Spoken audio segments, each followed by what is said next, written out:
Well, what is going on, guys? Welcome back to the channel. It's the Beast Bailey back again. Um, well, what am I going to talk about? Oh, yeah, Brian Harsin. Look, Brian Harsin, what are you doing? Brian Harsin, if you haven't already heard, if you follow college football news, you probably heard about Brian Harsin. He's the Auburn football coach. Been there a year, went 7-6 in his first season. They lost their bowl game to Houston. Brian Harsin has been accused of having an extramarital affair. And is that really a cause for him to be fired from the program? That's a personal thing. I mean, it is a conflict of interest, but my opinion of that is, it's an opinion. I don't agree with that at all. I mean, I don't believe in that in any way, shape, or form. But I mean, that's just what it is. That happens a lot these days. Nobody is faithful anymore in this time and age. So that's just the problem with the world we live in today. People think they're invincible. They're on top of everything. They think they can get away with everything. Well, I'm not saying I'm perfect. I'm not saying I'm perfect either, but I'm just saying everybody thinks, or not everybody, but it's a very dark world we live in. But back to Brian Harsin. That's his business. That's his personal problem. The reason I'm making this video is I keep hearing more and more just slander coming up about this guy. A lot more details are starting to get shed to light. A lot more things are starting to come out of the woodworks. So I figured I'd kind of dabble on this a little bit. I really was not going to make a video talking about this situation because I really didn't care about it. But the more and more I keep hearing things, I'm like, I got to talk about this because this is getting crazy. There was a article that came out yesterday or today from some communist group at Auburn, some really close group at the university. Made an article pretty much talking about the Board of Trustees at Auburn.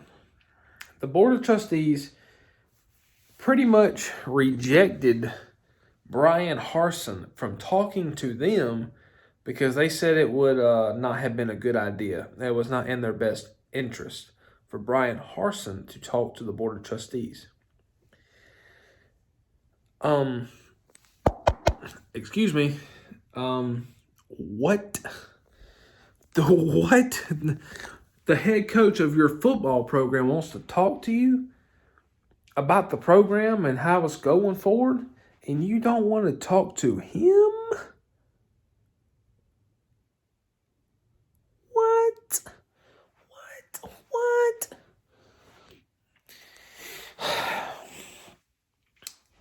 Look. Brian Harsin did something that is very, that was not appropriate. He did something, or supposedly, I don't know if he did. I mean, supposedly, and that was kind of the nail in the coffin for him. Brian Harsin, ever since Auburn went 7-6, the fan base is kind of 50-50 on him. And I truly believe people above him, they don't want him to be there anymore because they went 7-6. Because that is not what Auburn's standard is. Auburn is supposed to be a 8, 9, 10 win team every year. That is what their standard is. Auburn is not ever going to be like Alabama. Let's just face it. They are never going to be a team that goes 11-1 or 12-0 every single year. That is not going to happen at Auburn until Nick Saban leaves. And let's just face the fact. Until Nick Saban leaves, maybe Auburn can take a step up in the SEC West. But until he leaves, you just got to deal with 8, 9, maybe a 10-win season. Auburn is literally an 8 and 9 win program. That's where they want to be in that margin. 8, 9 wins, maybe a 10 win season. You look, I'm telling you, Brian Harsin, 7-6, failed as an Auburn head coach so far. It's a failure. Gus Malzahn is better than Brian Harsin. Gus Malzahn can beat Alabama.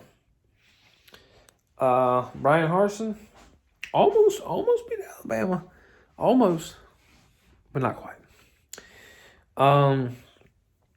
Brian Harsin, they lost their offensive coordinator who had only been with the program for like a month and a week, and he left to take another job. Now they're looking for a coordinator, and Brian Harsin, he's been trying to get the numbers about salary a while, of who he can look for, like the budget-wise, and they pretty much are not giving him any answers, so that's pretty much saying they do not want Brian Harsin to pick the offensive coordinator. The higher-ups want to pick the coordinator, not Brian Harsin. Now, if you don't let your head coach choose the coordinators and pick and hire the coordinators, that's not a head coach. So is Brian Harsin out at Auburn? Is he gone? Is he soon to be gone? Is his departure among us? Is it coming? It might be. Derek Mason, defensive coordinator, left to go to Oklahoma State, which might be a W for Oklahoma State. So he has no. Auburn football right now is at a point that you do not want your football team to be at, your program to be at. Thankfully, it's Auburn, because Auburn does recruit in the top 15 every year, top 20 every year. So Auburn's going to have players there. But, if this was Missouri having all these problems, Missouri would probably be going 4-8 next year. It'd be a bad season next year. But Auburn, I still think Auburn's going to go 6-6 next year. I think it's going to be a 6-6, 7-5, or maybe a 5-7 season. It's going to be one of them three. Auburn's not winning no more than 7 games, and 7's pushing it for me. I'm being very generous with that 7. I really think they're going to go 6-6, but if any Auburn fans are watching this video, I think they're going to go 7-5 at best. Now, that's who. Now, if they can if they say they're hiring Joe Brady as offensive coordinator, I might say, okay, they might get 8 wins, maybe. But if they hire some jumbo bimbo Billy Bob from Louisiana, then I don't know. Ed Orgeron, he's looking for a job. I don't know, but I hate it for the Auburn fans. I hate it for a program to be in such disarray and despair. The higher ups do not want Brian Harsin, and that's now. I hate it for Brian, but at the same time, he really brought this upon himself with the whole affair thing. He really brought it upon himself. I mean, the dude. Look, your head coach at SEC Power 5 school. I mean, you're at a top tier school, a popular school. The attention is going to be drawn to you. If this was southeastern Louisiana or something, nobody would care. Well, nobody would care. The news, there might be one tiny article on that conference news page. The SWAC, whatever, I don't know, something small conference. It would not be headline news. It wouldn't be blown up like it is.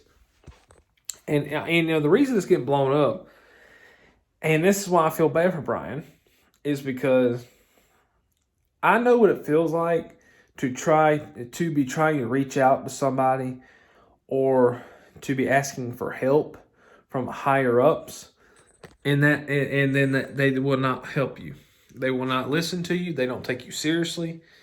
That's a feeling. If you've ever been in that situation, that's a horrible feeling when you feel useless. Whether you're doing a job, work, school, whatever, and you're trying to reach out to somebody above you, and they don't take you seriously. Whatever you say, they don't take it seriously. That's a horrible feeling to have. And so for Brian trying to reach out to the Board of Trustees, and wanting to meet with him, and they don't want to meet with him because they think it's a conflict of interest or it wouldn't be in their best interest, that's a red flag. That's a red flag. And I hate it for him. I do. I mean, that's just what it is. I hate it for him. But Brian brought it on himself. The affair. This is the trickling effect of what happened for Brian. This is just what it is. 6-7 season. Both the coordinators left. Your quarterback left. Your new coordinator you had for a month left. The affair. That's what happened. This is an accumulation from the board from the higher ups. Is all that stuff that's happened, and they just want him gone. They want him gone, and they are pushing this story to get him gone. It's unfortunate for him, because listen, at the end of the day, I mean, he's got a family. Maybe still, I don't know. They might have left, I don't know. But he's got to feed them. So you got to put money. You got to put food on the table. Auburn's still paying Gus Malzahn. I don't know, man. Auburn, they really picked a terrible quarterback. A terrible head coach.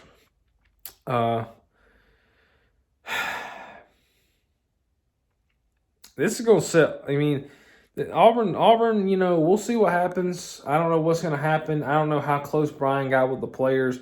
Some players have been defending him, which is good to see. That's good to see. Now, can he overcome this and get back on track? I think he can. But I think the university has officially given up on him. And once your people above you have given up on you, that's game over. That's game over. Especially when you're in an important position like a head football coach in the SEC. You're done, man. You're done. You can't do anything. And I think the article did say his ultimate firing is imminent. So it's probably going to happen within a week, I would say, probably him getting fired. So his 1-year deal, his 1-year run with Auburn, I hate it. I do not believe in firing coaches after one season. I do not believe in that, because to really get a coach going, you got to give them, I would say, 2 to 3 years. You got to get some recruiting going. You got to get 1 or 2 classes in, and let's see what they can do. Kirby Smart's a good example of this. Kirby Smart, first year at Georgia, went 7-5, won the bowl game, so they finished 8-5. Georgia was a 8-9, 10-win team for 4, 5 years, 4, 5, 6, 7 years before Kirby Smart got there. In his first year there, they won 7 games. That's the worst season since 2010 when we had Joe Cox. You remember those? I remember Joe Cox. I didn't watch much of that season, but that was the worst year. Didn't Georgia go 6-6? Horrible. But Kirby Smart was 7-5, first year ever as a head coach. Year 2, 11-1, win the SEC, beat Oklahoma in the Rose Bowl, and you're playing in a national championship against Alabama in year 2 as a head coach. Those were Mark Richt's players. Those were, now, till this day, people don't think about that, but that was Mark Richt's players.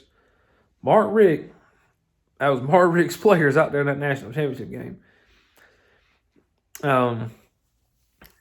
Except for Jake Fromm. Jake Fromm wasn't, but, he really, he's just a Stetson Bennett 2.0. I'm just playing. And then you wait. Georgia 2018, 11-1 again, lose the SEC title game, lose the Sugar Bowl to Texas in 2019, 11-1 again. We lose the SEC championship game again to the greatest LSU team in history. Then we play Baylor in the Sugar Bowl, beat them. Then in 2020, we go 8-2, Kirby's worst season since the 7-5 season. I think I missed a year. Did I? No, I didn't. We go 8-2 in 2020. Don't play in the SEC title. Then we beat Cincinnati in the Peach Bowl.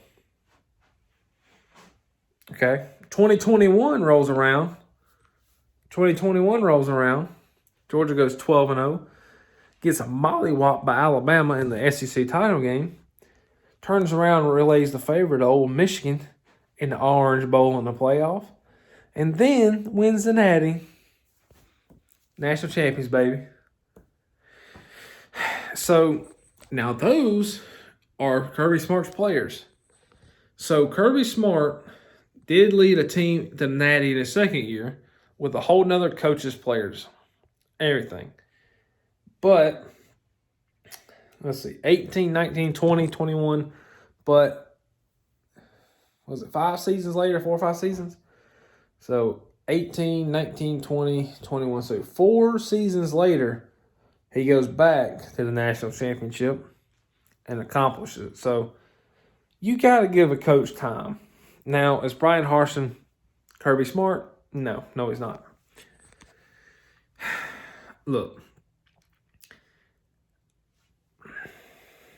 I mean, that's just how it is. You got to give a coach time, and that's the whole reason I went down that whole road right there was you got to give a coach time. 1 year is not enough for Brian Harsin. Brian Harsin needs 2 or 3 years. Now, if Auburn went 6-6 3 years in a row, I'd probably call it then. I'd probably say, look, Brian, 6-6 ain't going to do us. You know, we're tired of finishing 4th in the SEC West. Listen, we can't be doing this, Brian. We can't be doing this. Now, we'll see what happens. But the whole situation is unfortunate. I feel bad for his kids and his family, the family members that are around him. That's who I feel bad for. Hopefully, I don't know if this, like I said, I don't know if this is true or not. I mean, it's just I've heard that the higher ups are really blowing this whole situation up just to get him fired. But I don't know what's going on. It's a whole mess at Auburn right now. If you're an Auburn fan, I salute you. Hope everything goes your way. Hope you're all good on that side of the border. So I don't know. We'll see what happens. War Tiger.